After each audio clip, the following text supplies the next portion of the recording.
There comes a moment when the soul, weary, simply sighs, tired of trying to understand, to control, to make everything happen the right way, at the right time.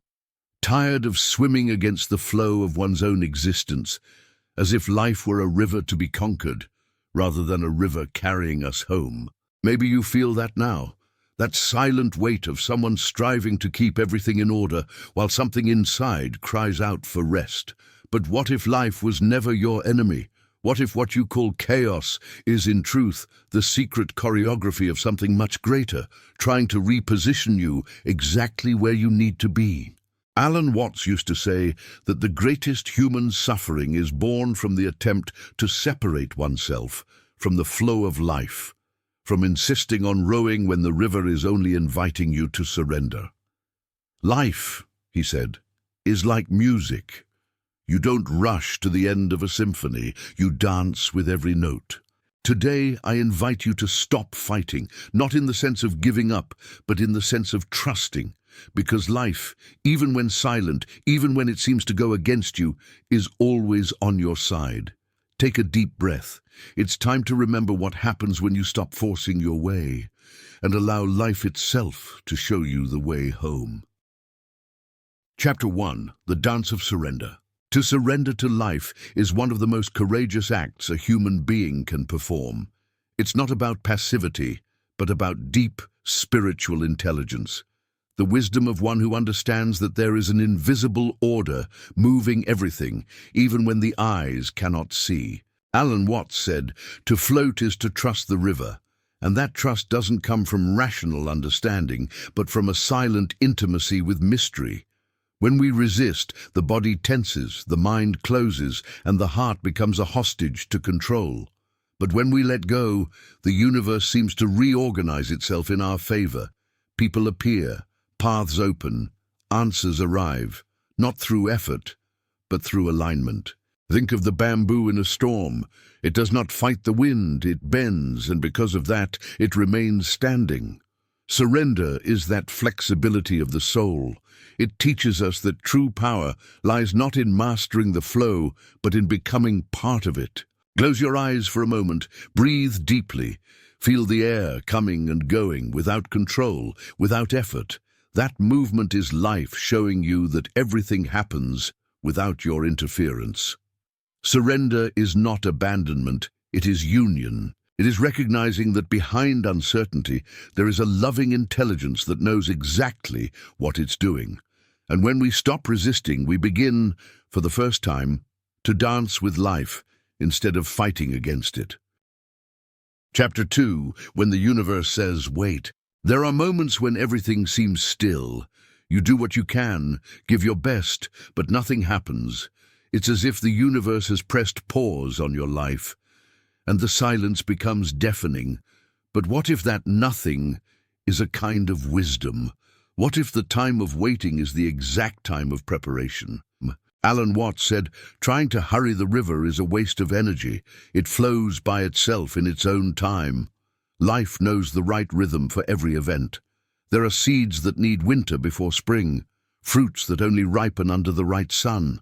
The human mind, impatient, calls this delay, but the soul calls it synchronicity.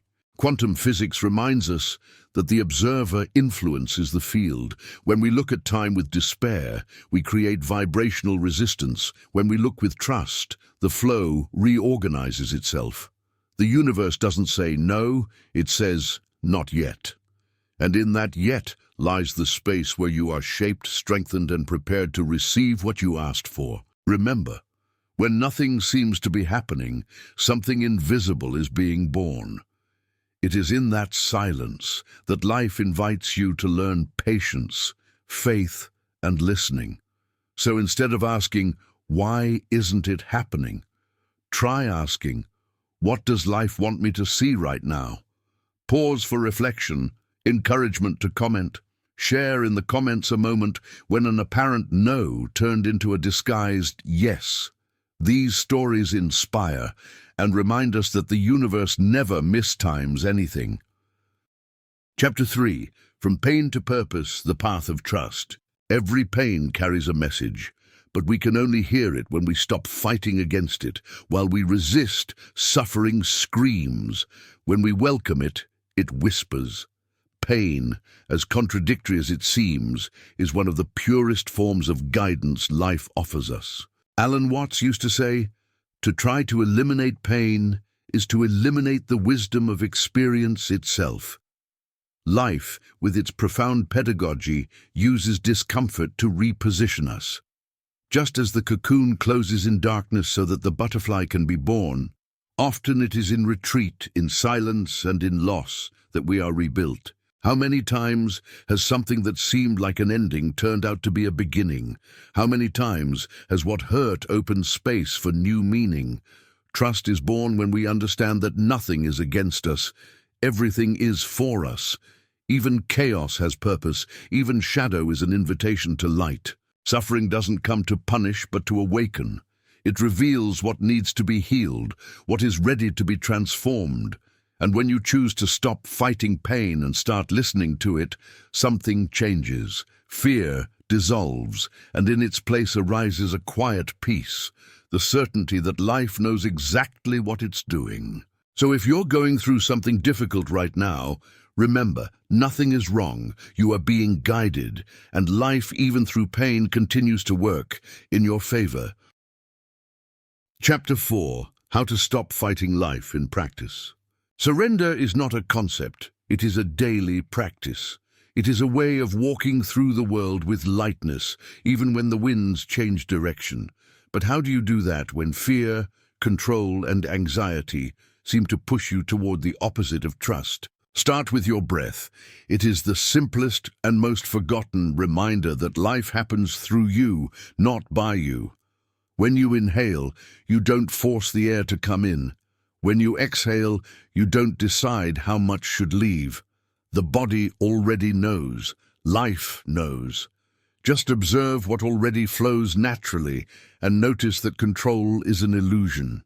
Alan Watts used to say, "Wisdom is not the attempt to control life, but the art of harmonizing with it." That requires presence. Every time you feel resistance, that inner tension that says, "This shouldn't be happening," breathe and ask yourself, what is life trying to teach me right now? Practice non-reaction. Instead of responding with anxiety, choose to observe. That space between impulse and action is the birthplace of inner freedom. There, peace, clarity, and true strength are born. To integrate this, try the following exercise. Before going to sleep, write down 3 moments from your day when life seemed to go against you. Then ask yourself, what if each of these events was actually guiding me? That simple gesture begins to dissolve the struggle and opens space for the silent miracle of acceptance. Chapter 5. The Invisible Alignment. When you stop, everything aligns. There is a subtle, almost imperceptible turning point that occurs when we stop resisting. The vibration changes. The energy that was once trapped in the tension of control begins to release, and the universe responds instantly.